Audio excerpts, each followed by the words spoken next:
Backstage Pass is hopping on the Yacht Rock wave, that is. And we're talking with one of the bands that put this entire musical genre back out in front of people. Yacht Rock Revue, I got to hang out with them in 2017, and I'm sitting down with Nick and Peter, and they are about to open for Kenny Loggins. Here we go. Well, it's really nice to finally catch up with Yacht Rock Revue. Nick and Peter are here. Hi, guys. Hey, Meredith. What's happening? It is so nice to see you guys. I haven't seen you guys since 2017. We first met at Baltimore Soundstage. A bit of a smaller stage, I would say, now than what you guys are used to. It's been nice to watch you do the climb. I know COVID put a damper on things.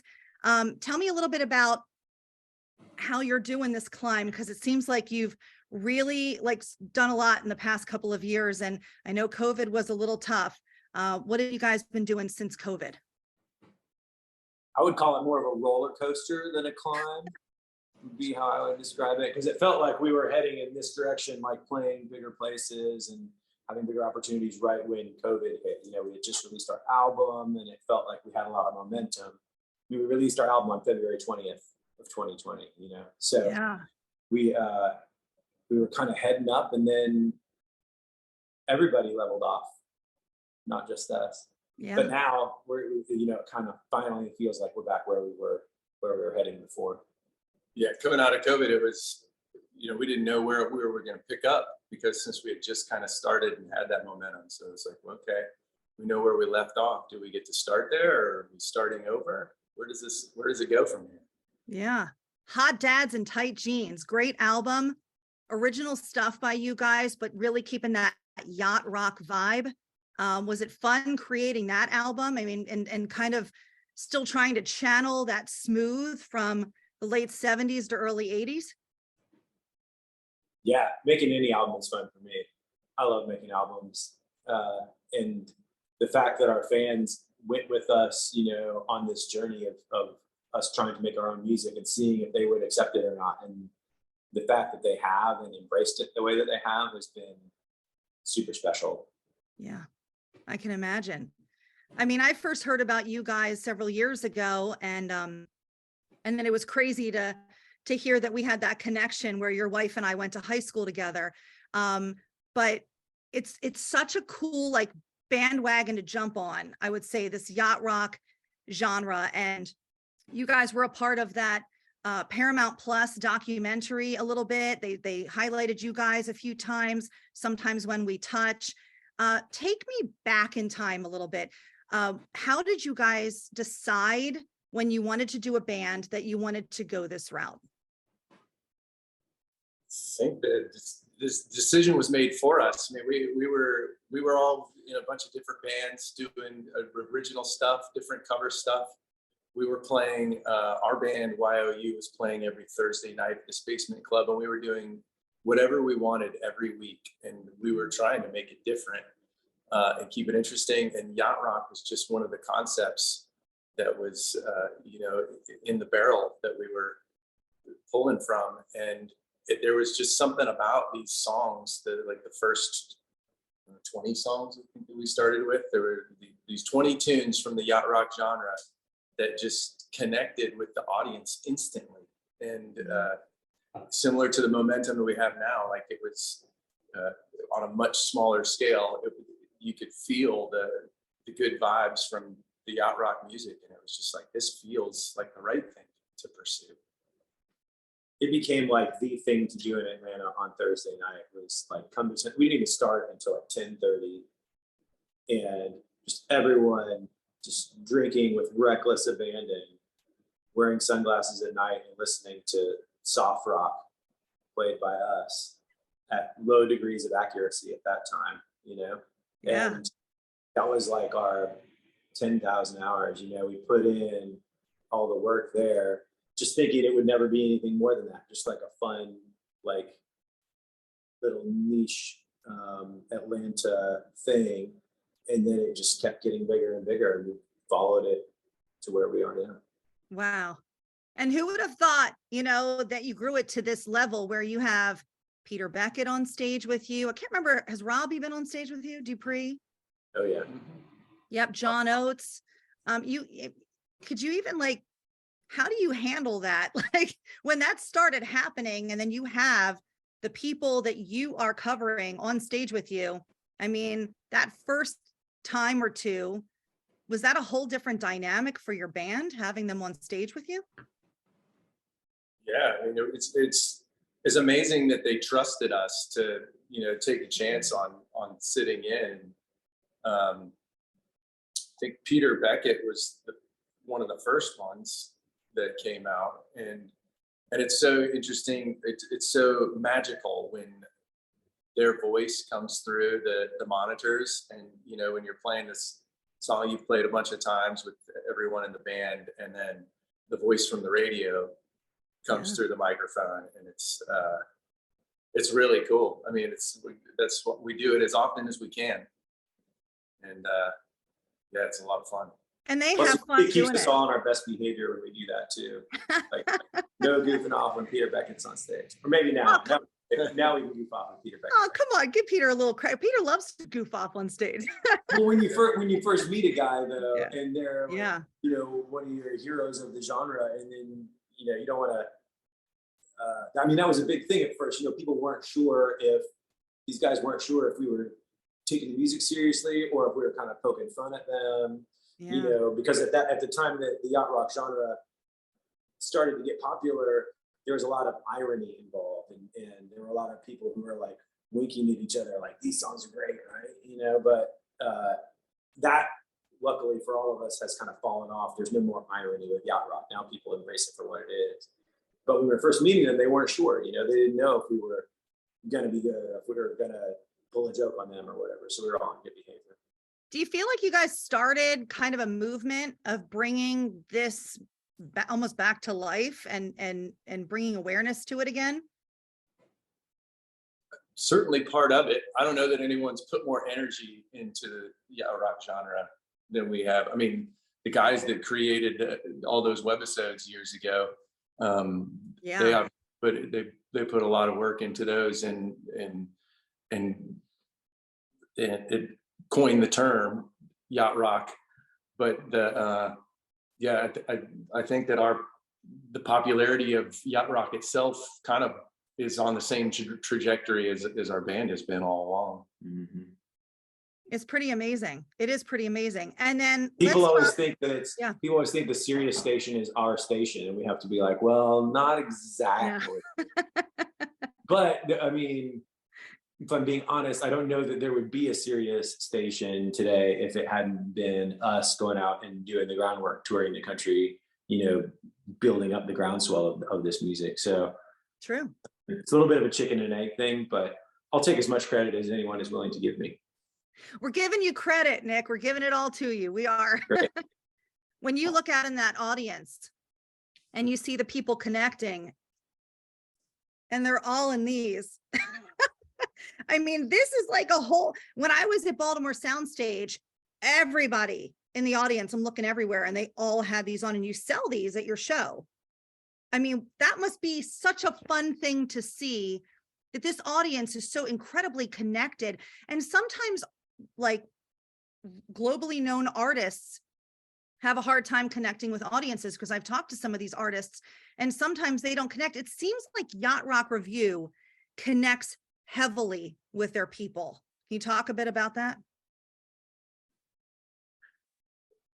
It's difficult to put your finger on like what the magic thing is about a band that makes it connect more than any other. Like we had been in lots of other bands together that had connected with people on some level, but never like this. And I think for us, it's an alchemy of a lot of things. It's that we're, outstanding musicians. We play the songs great. We take the song seriously, but we still have fun. We kind of wear our hearts on our sleeves, and we're, not like just robots up there singing these songs. And I think that, and I mean, the thing I was talking to the band about just the other night is, I think something very unique, especially among bands that have been together as long as we have, is that like we genuinely love each other. Like we have a vibe with each other, with all this shared experience with us and our crew and everybody involved, that is special. And I think even though we don't talk about that on stage, I feel like people can feel that that different kind of energy than when people are just, some bands, even great bands that have been around for a long time, are just, clocking in and clocking out and don't really connect with each other in the same way that we do. It's true. I think it's never been pretentious. I think that's been one of the attractions of our performances. People can see that we're genuinely having a good time on stage and they want to be a part of that. Mhm. And I think I can say the same thing for our fans. Like we're inviting people, and our fans are inviting too. Like everyone is welcome to have a good time at a Yacht Rock show. And it's always been that way. Like there's no bar to get in. Everyone's welcome. Yeah. I think that's one of the keys early on at the 10 High. Peter and I started doing this dance called the sidestep, which is basically like step left on 1 and right on 3. So, you're constantly like kind of swaying, and it's a very basic dance, but it made everyone in the audience feel like they could dance too. Like, even though maybe they don't dance quite like us, like even the person who has the least dancing ability in the room can still kind of be involved in that. And it kind of opens the door to everyone, I love that. Let me sing your praises for a second. When I saw you guys in 2017, it's been 6 years, almost 6 years. One of the things that stood out to me the most, one were your outfits. I thought it was fabulous. I loved the coordinated look on stage. It just worked so well. Greg was just like his moves too. You guys doing your steps together. And let's give a little bit of love to that sax player. Your sax player for Baker Street. I mean, I think we all were like, what? It was unbelievable. Now it's 6 years later. You hadn't put out your album yet. What can we expect going to a Yacht Rock Revue concert? Did we have the girls in 20? Did we have the girls when you saw us? I don't think you had the girls. I don't No. think we had the girls yet. They're a big new addition to the show. They add so much vocally and like stage presence wise. They're amazing. I mean, other than that, I bet the set list is totally different than it was in 2017, except for maybe Baker Street and Pina Colada. Like we're constantly changing the set list and learning new songs and giving other songs a rest. And I think that aspect of it keeps it fresh for us and makes us compelling on stage and keeps it fresh to the audience. You're not going to see the exact same set list this year that you saw last year. That's good. That's good to know. How was it getting that phone call?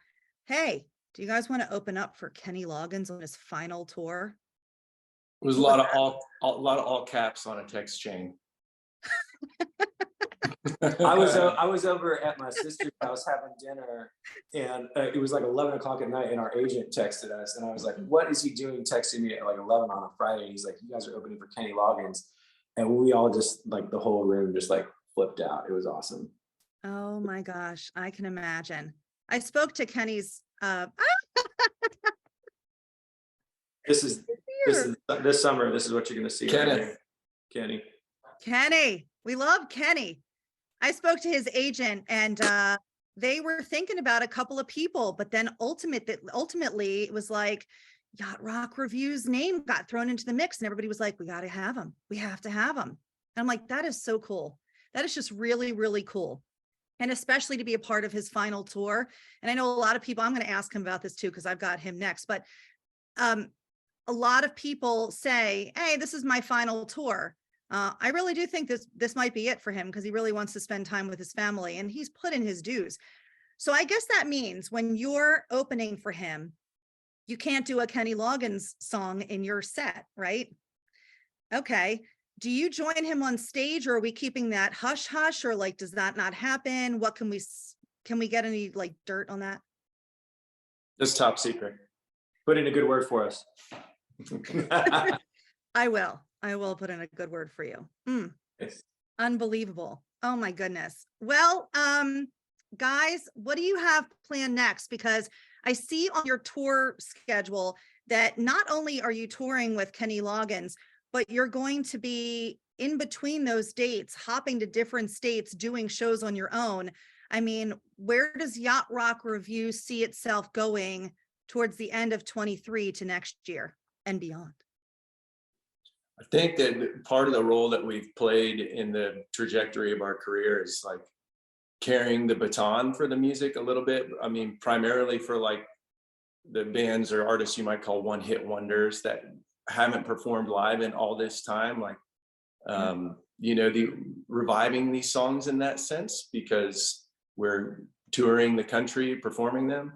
But that with this opportunity with Kenny, that we get to take the baton for him a little bit as he winds up his career, and hopefully we can do the same in that sense. So I think it's just more smooth music, playing at bigger and better venues all over the country, and writing new music and recording, putting out more original music from Yacht Rock Revue, and plenty of tomfoolery on the internet and in person.